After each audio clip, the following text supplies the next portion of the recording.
Can you guys hear me now?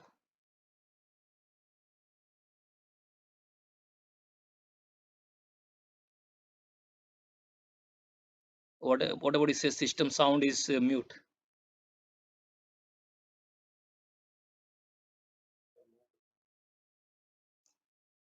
What about now? Can you hear me now? No?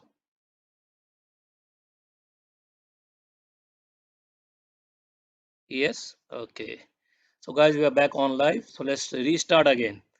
Okay. So welcome to Aussie Education Facebook Live, which is normally every Tuesday at 4 p.m. Today we are here to discuss about Regional Skilled Provisional Visa SC491. The way this whole pandemic has changed the future for Austrian migration industry, as well as even before the pandemic, the Austrian government were pushing for the regional migration schemes. More and more focus is towards settling down, study, work, and live in regional Australia. That's where this 491 visa will play an important role and is playing an important role. So under this provisional visa, okay, as the name says, it's a provisional visa. It's a temporary visa. It's not a permanent visa. You get a 5 years of visa, and after successfully going through the different criteria for this SC491 visa, you are eligible for a PR visa, okay, which is 191 in the future. So let's start discussing about the 491 visa. Okay, what exactly is the 491 visa? How does that work? What are the eligibility criteria? How the point system works? How you are expected to get into the EOI pool and things like that. So, what is 491 visa? 491 visa, as I advised you, is a provisional, okay, skilled regional migration visa. What that means is, apart from Sydney, Melbourne, and Brisbane, Sydney, Melbourne, and Brisbane, whole Australia is regional.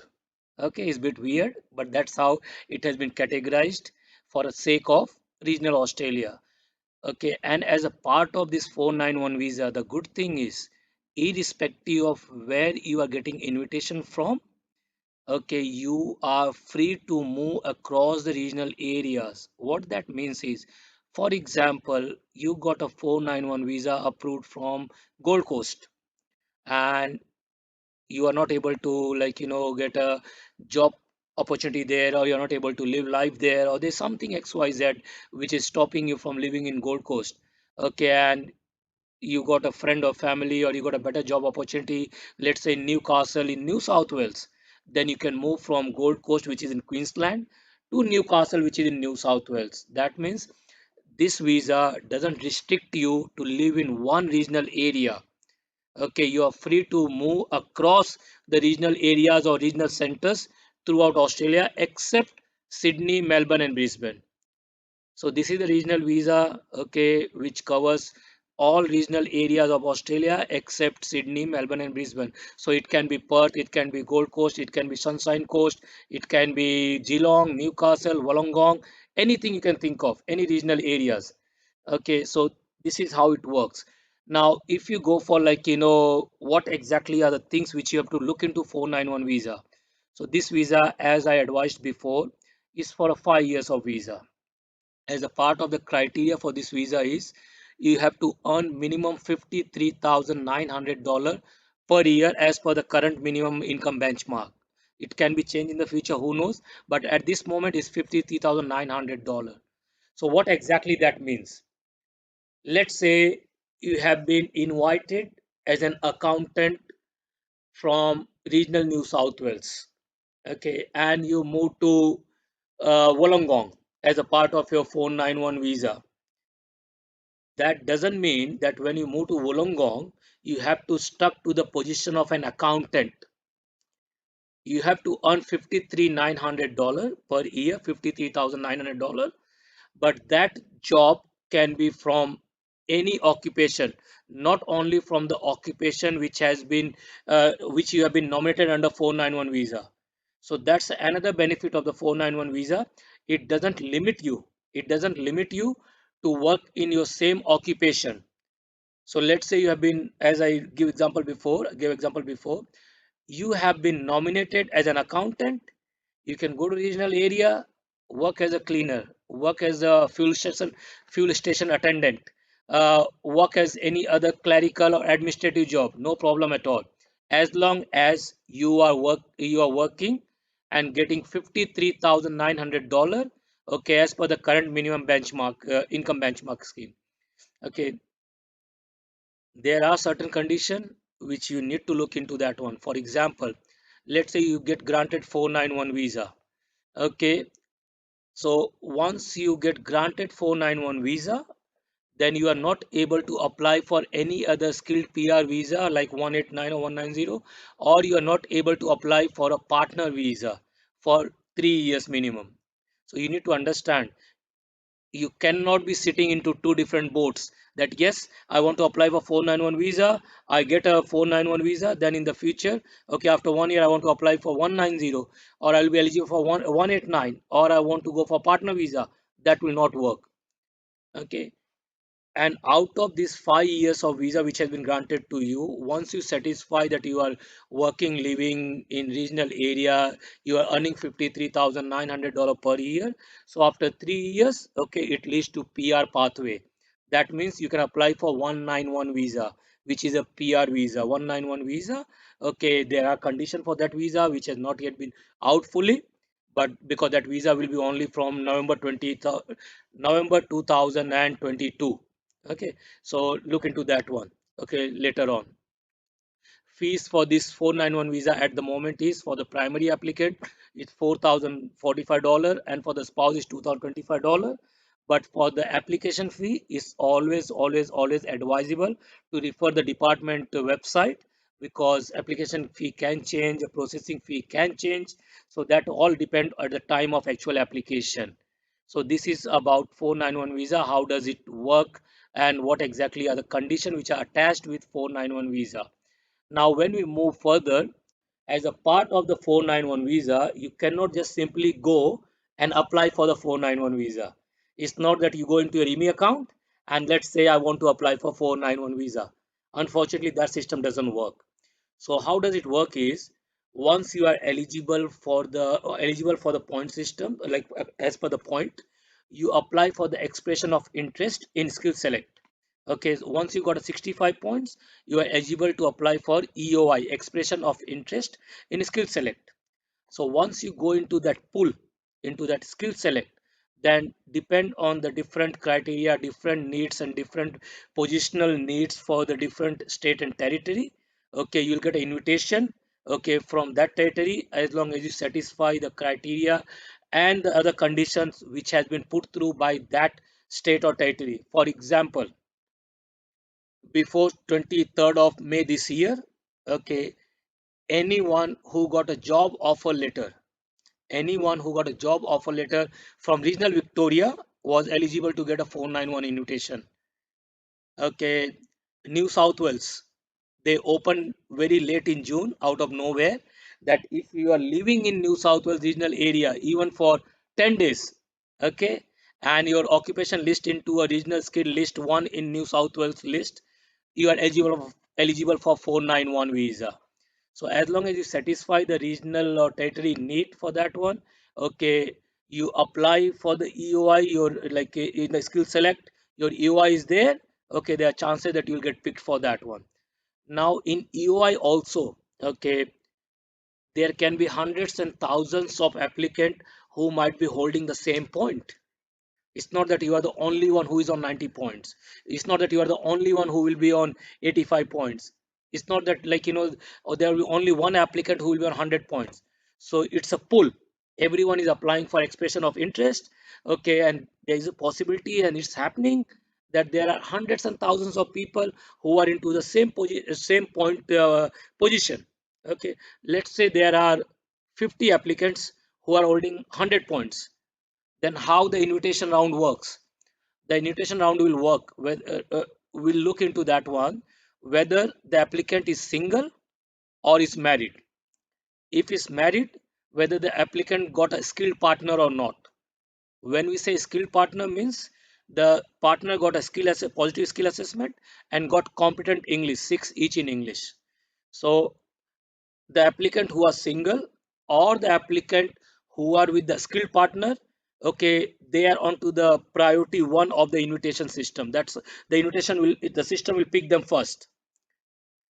After that, system will go to the second tier. That means the primary applicant, okay, having a partner who got a competent English, who got six each in English, but no skill assessment. That's a tier two. So if they don't get enough number of the applicant from the tier one, where it's a single applicant or the primary applicant with the skilled spouse, they go to tier two, which means the main applicant is having a spouse who got a competent English but not the skill assessment. If they are not able to get the required number of quota, like required number of position they want to fulfill through these two tiers, then they go to tier three. That means the main applicant, the primary applicant, got a spouse with no English, no skill assessment. But chances of going to tier three are very remote, like it's very limited, because there is every possibility that in any occupation you will get a single applicant or the applicant with a skilled partner very easily. If not, then of course in tier two with the main applicant with the partner with the competent English. So this how that's how it works, like the invitation system. That's how the invitation picks in. Once you got the invitation, that means you got 60 days to apply for the visa. If you are not able to apply for the visa in those 60 days, then chances of getting your re-invitation is very remote. We had cases in the past where applicant got a nomination, but because the applicants were section 48 barred in the past, that means the applicants had a previous refusal of visa in Australia, so they are not eligible to apply for any Australian visa while onshore in Australia. In that case, okay, the applicant has to leave the country to able to apply for the this visa.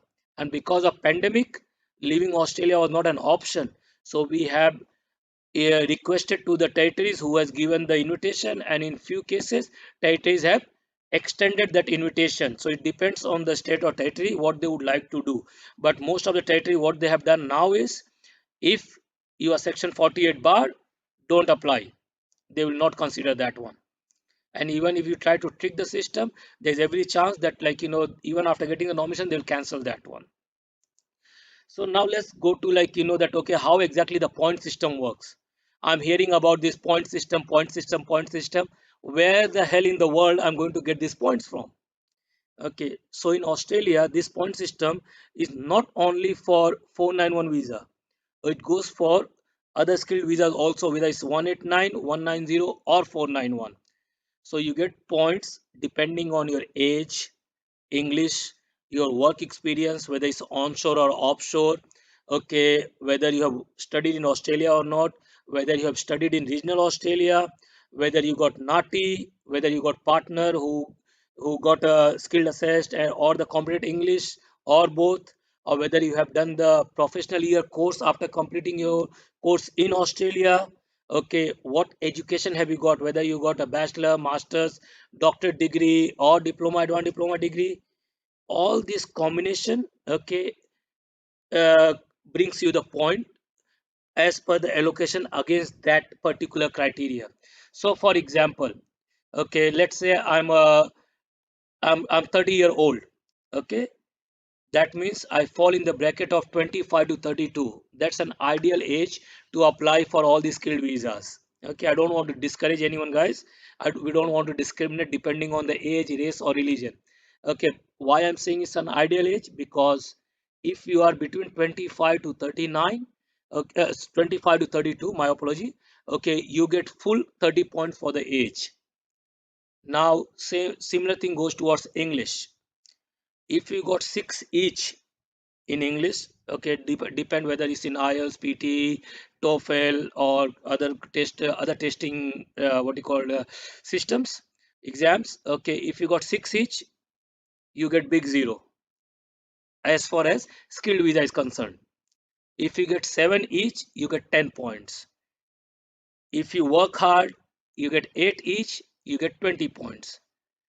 So most of the category in last 1.5 year, okay, the one which are in demand list like accountant or IT professionals or even some engineering degrees, they are into a high bracket of 90, 95 or even 100 points. So now to reach to 90, 95, 100 points, unfortunately or fortunately, you have to be a NASA scientist. What that means is you have to have 7 each in English, which is must, 8 is desired. So if you have not started like preparation for English exam, start doing that one. 7 each is must, 8 each is desired. Now let's go on to your work experience. Okay, if you're working in Australia in your related field of your study, and if you got 1 to 2 years of work experience, you get 5 points. If you got 3 to 4 years of work experience, you got 10 points. If you got 5 to 7 years of work experience, you got 15 points. And if you got 8 year plus experience, you got 20 points. So depend, like sometime what happens is somebody can be into age bracket of 40 to 44, or somebody can be age bracket of 32 to 39. So they lose point on age, but if they got experience, they make up the point over there.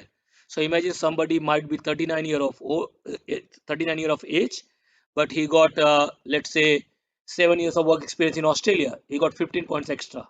So he lose 5 points there, but he get 15 points extra here. That's how the point balances. Now, if somebody have studied 2 years degree in Australia, they get extra 5 points for Australian studies. If somebody has done diploma, advanced diploma degree, they get 10 points. They have done bachelor degree, they got 15 points. They have done master degree, they get 15 points. They got doctorate degree, they got 20 points. So these point, guys, okay, irrespective whether you have studied here or offshore, you have done bachelor, let's say from Nepal, no problem, you'll get 15 points. If you have done study from regional Australia, again, the regional Australia, not from Sydney, not from Melbourne, not from Brisbane, anywhere else in Australia. Let's say you have done studies from Wollongong, you have done studies from Geelong, you have done studies from Perth, you have done studies from Adelaide, you have done studies from Darwin, you get 5 points extra. Okay. Let's say you're a primary applicant, you are married, you got a spouse who got 6 each in English, but no such studies, cannot get a positive skill assessment, then you get 5 points extra. But if you got a spouse whose degree can be positively assessed, okay, and she got 6 each in English, then you get 10 points.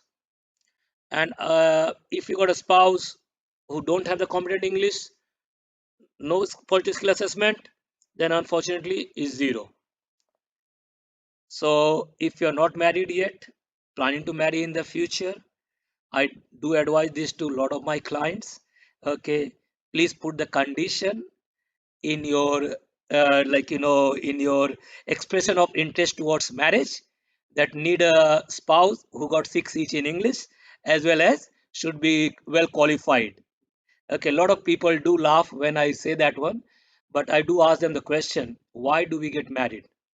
So that during the bad times, husband wife can support each other. So if you are single and you're getting 10 points, you don't want to lose those 10 points because you want to get married with someone who cannot contribute any points towards your future life. So take it very seriously, guys. Okay. Then comes the point from Nati. Okay. Nati is basically exam regarding your translation and interpreter services. For example, somebody like from India, okay, they are good in Hindi, they are good in English. So they can interpret from English to Hindi, Hindi to English. So they know more than one language properly. They can get they can give the exam for that one. They can get NADI certified and they get 5 points extra for that one. Okay. Now you have completed your studies into accounting, IT or engineering from Australia. Then you are eligible to do a professional year course, PY course. So once you do the professional year course, you get extra 5 points. Okay, what has been taught in the professional year, that's a very debatable issue, we don't want to go there. But the whole thing is, after you done with your studies, you apply for 485 visa, be eligible for professional year, get 5 points extra there. Okay, now a lot of people have raised issue about the STEM points. What is STEM? How does we get that points? Before, my friends from offshore overseas also used to get that points, but why not now? So guys, STEM means you have done the master by research or a doctorate degree. Master by research or a doctorate degree of 2 years or more in the field of science, technology, engineering, or maths. Science, technology, engineering, or maths. Master by research or doctorate degree of 2 years or more from an Australian education provider. Okay. Initially, yes, we had few cases where people have claimed the STEM points and they have got through, but that's not the policy, that's not the regulation anymore. Okay, so to eligible for the STEM points of extra 10 points, you should have a master by research or doctorate degree of 2 years or more, okay, into science, technology, engineering, or maths. Lot of students, lot of applicants are doing master degree by research in business. That will not qualify for these extra 10 points. Few of the agents, few of the education providers, education agencies, they are advising the applicant that they will be eligible for this extra 10 points by doing master by research in business. I'm sorry, please double check that one very properly. So these are the points how, like, you will reach towards 65 points to able to go for the expression of interest into skill select, or into higher points to able to get an invitation. So once you get into the skill select, once you submit your UI, once you take, like, that you want to apply for New South Wales or Victoria or Tasmania or or, like, Northern Territory or South Australia for 491, you wait and you try to satisfy whatever the criteria which is there. Now, plenty of applicants have asked in the past that, sir, like, I'm approaching the age of 45, what will happen? So it's very important to keep in mind. Let's say you are 44 years and 364 days today, and you got your invitation to apply today. If you got an invitation to apply for SC 491 visa today, so even if you are 44 years and 364 days, okay, and you got your invitation to apply for 491 visa today, you will be eligible for 491 visa. But if you turn 45 and you have not got your invitation till that point, then unfortunately you are not able to apply for 491 visa. So I hope it's very clear. It's a time of invitation. You should be less than 45 years of age.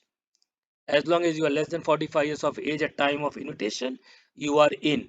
If you are more than that one, then unfortunately nothing can be done. So now in 491 visa also, team, there are onshore applicants who are here, who are working hard to get to the points to able to apply for different occupations. And then there are offshore applicants also. This visa can be applied from India, Pakistan, Nepal, Bangladesh, okay, as long as you got a positive skill assessment, and as long as you are able to get 65 points to able to go into the expression of interest and the enough points as per your occupation. What are the other benefits of 491 visa? Okay, all these things you heard about that one, but what are the other benefits which comes with the 491 visa? Okay, because it's a regional visa, there is a priority processing for the regional applications. Okay, you get to move into the regional areas, and again it leads to the permanent visa 191 after 3 years. Let's say under 189 visa category, okay, your all points are, like, everything, like, whether it's your age, English, your education, your work experience, your spouse point, everything comes to 70 points, okay, under 189. So when you apply for 491, you get extra 15 points, so this 70 points become 85 points. That's a major benefit. Okay, we have heard very recently that, hey, cook with 50 points, they have got the invitation. On 50 points, you can never able to get the invitation because the expression of interest cutoff point is 65 points. So how these agents are, like, advertising that 50 points cook has got the invitation. 50 points, chef has got the invitation. Even I have advised that one in the past. So 50 points of their own and 15, 15 points extra. Okay, for the regional visa, this 491. So 50 plus 15 becomes 65 points. So that's a huge benefit. When you go for the 491 visa, you got extra 15 points. That's a huge, huge, huge benefit.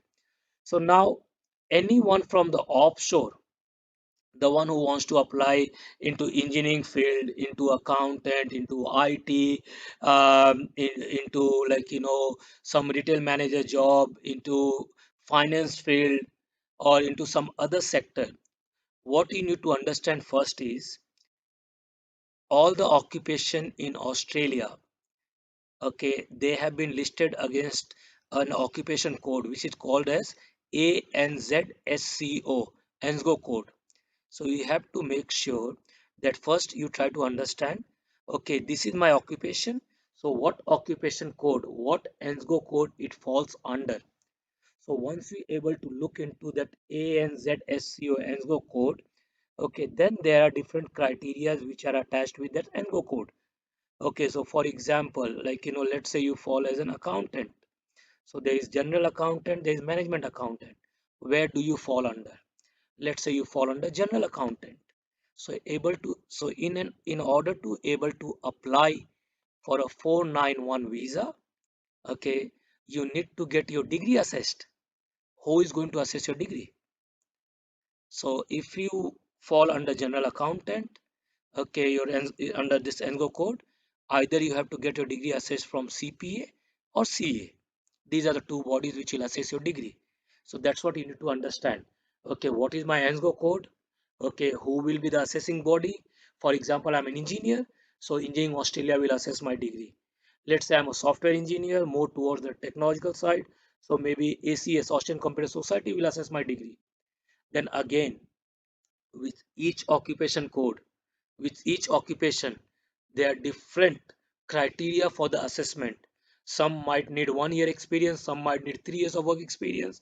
Okay, some might need 6 each in English, some might need 7 each in English. So you need to understand, like how to satisfy all these criteria. So once you got a positive skill assessment, then and then only you can go for a 491 visa. It's very important. Now in last about 2 months, we have got lot of inquiries from India, Nepal, Pakistan, Bangladesh, Sri Lanka, Philippines, even UK, that what exactly is happening with 491 visa. Okay, when can we apply? When can we lodge the file? What can we do?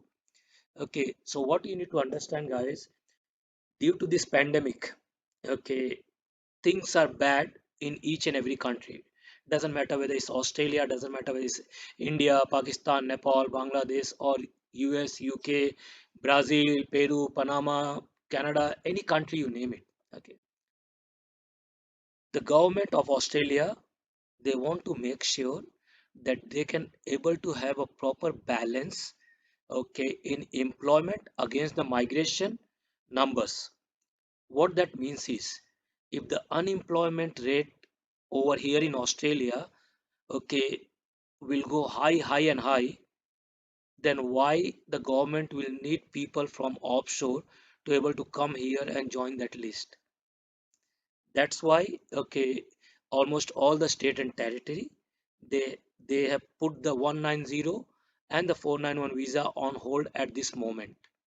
Okay, the budget is on 6th of October, so hopefully in all probability after 6th of October, okay, we will have a much better idea that what are the numbers for the, like migration for this migration year, okay, 2020-21. What can we expect, how the point system will shape up, how the criteria from different state and territory will shape up for the offshore. Okay, at this moment, okay, ACT Canberra has opened a list little bit, but that one only into the critical sector. Very recently, Victoria has opened the 491 and 190 like visas, but that one is only for the health professional and the medical research professional who are working from last 6 months in the same field, into the higher position field.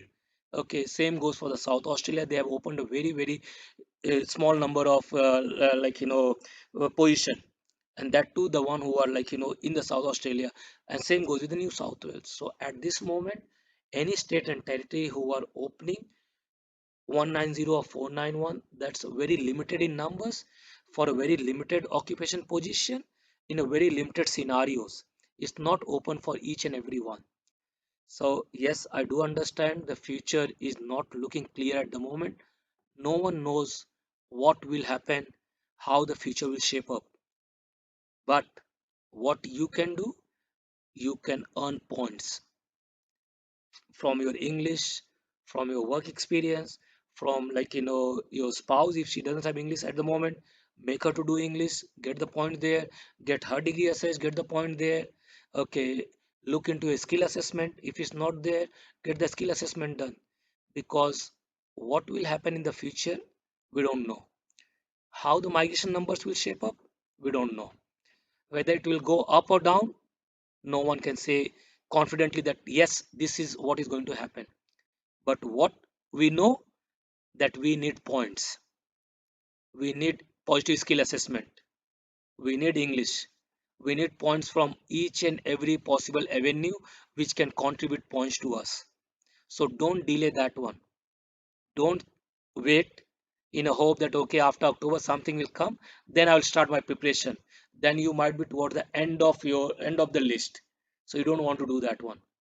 Okay, prepare properly, prepare your skill assessment. You do, if you do need any help with your skill assessment, you can contact our offices in Australia, India, Nepal, Pakistan, everywhere. Okay, if you want to contact us in Australia, you can call Phil and the team on 0406 107 107. I'm sure Phil will be very delighted and happy to receive the calls from you. Okay, same thing if you are in India, give a call to Suhag and his team on 9100 107 107.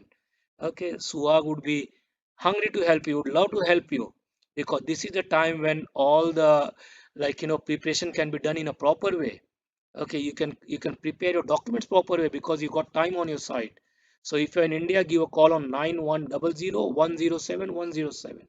If you're in Nepal and you do have a proper work experience, English and everything, give a call to Preeti and her team on 9851 107 107. Preeti got a very good knowledge about how the things happen. Of course, she will not able to guide you regarding the whole migration process, but she will guide you with the all documentation process. Me and my team over here, okay, we will guide you with the whole migration process, starting from EOI lodgement till the visa lodgement, okay, or whatever the changes we need to do. So our team is here. We got a team of more than 4 Mara agents, okay, who are eager and love to help you out in a proper way. Yes, don't expect to do something illegal or unethical from our end, but we'll be more than happy to explore all the possible avenues, okay, which can lead you for a successful invitation. Times are tough at the moment. Corona is not helping any of us. Okay, doesn't matter where you are living, what you are doing, but don't lose hope. Okay, keep doing the preparation. The documents which might would have taken long time to prepare in the past, now is the best time to prepare because you got time on your side. So get all your documents prepared. Okay, get your English done, skill assessment done, because skill assessment does take time, guys. It can take anything between 10 months to 10 days to 3 months. It's not going to happen in one day. So get ready with everything. Once things open up, once there's a clarity, then of course we can start bombarding it. No problem at all. And also the very good news to share with all of you. Okay, every Friday between 2 p.m. to 4 p.m. Every Friday between 2 p.m. to 4 p.m. Okay, we are putting a migration hour. What that means is you can call, message, or email our team in India, Nepal, Pakistan, as well in Australia. Okay, you can email or you can call or you can message our team in advance, and we will book a 15 minutes, okay, free consultation for you with all our Mara agents. So you are able to clear all your doubts, okay, and those consultation will be free of charge. So migration hour every Friday between 2 p.m. to 4 p.m. Sydney time. So please adjust according to wherever you are. So contact our team in India on 9100 107 107. You need to book in advance because we'll be having a 4 Mara agents. That means we can do maximum about 24 bookings in those 2 hours. Let's say we do 15 minutes each, then in 1 hour practically we can normally theoretically we can do four, but we don't want to go back to back, so we'll have a three in 1 hour. That means one agent can do, like, about, let's say, six in 2 hours, so four agents can do only 24. So if you call today, you might not get for next week, you might go into the next week. Okay, so use this avenue, use these resources to get an informed decision. If you're in Nepal, call Preeti and her team on 9851 107 107.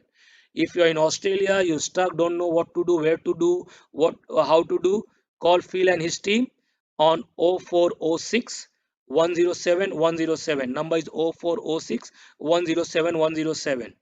If you don't have a time to call, or if you're not able to call, you can email us also on info@aussieeducation.com.au. Info@aussieeducation.com.au. When you email, please do mention which country or where you are, so accordingly we can book you in. So SC491 regional provisional skill visa is the way to go for the future team. Okay, there might be few changes in criteria, eligibility or validity. Okay, but it's one of those visa which you can apply onshore, which you can apply offshore. There are criteria attached regarding the skill assessment. Okay, and getting the proper points and invitation. We will help you in that one. So it's a 5 years of visa. 3 years you have to get 53,900 per year. Okay, by doing any number of jobs. You are not restricted to do jobs in your chosen in your nominated occupation only. Okay, you have to live in regional areas. You can move in any regional area except Sydney, Melbourne and Brisbane. So you can move from Perth to Adelaide, Adelaide to New South Wales regional. No drama at all, you are free to move. Okay, and let's say even if you have the spouse. Okay, one thing which I missed, even if you have the spouse and if you are not able to earn 53,900, but she or he is able to do the 53,900 every year for 3 years, then secondary applicant become the primary applicant for the phone for the 191 PR visa. We'll cover that later on. So quite a flexible visa. Yes, condition needs to be fulfilled, but there are every chance that you might fit somewhere. So contact our team in India, Pakistan, Nepal, okay, or Australia. We are more than happy to help you. The list keep changing every now and then. Each state and territory, they got their own list. Okay, apart from submitting the EOI, we have to keep following the each state and territory to apply separate nomination with them, so that we can get nomination very, in an efficient way. So if you do have any doubt, okay, get that clarified. Don't go on the rumors. Don't spoil your chance just by applying for EOI and not having a proper strategy or proper planning in place. If in doubt, do contact us, our team, anywhere. If you cannot reach to us, you cannot contact our team, then do contact some other Mara agents, experienced Mara agents, or experienced agencies, okay, who employ the Mara agents nearby to you. No problem at all. But always, always, always get a professional help for your life and future. Don't play with your life. Thank you, guys. Thanks a lot for listening me. If you have any problem, please do contact our team. Thank you.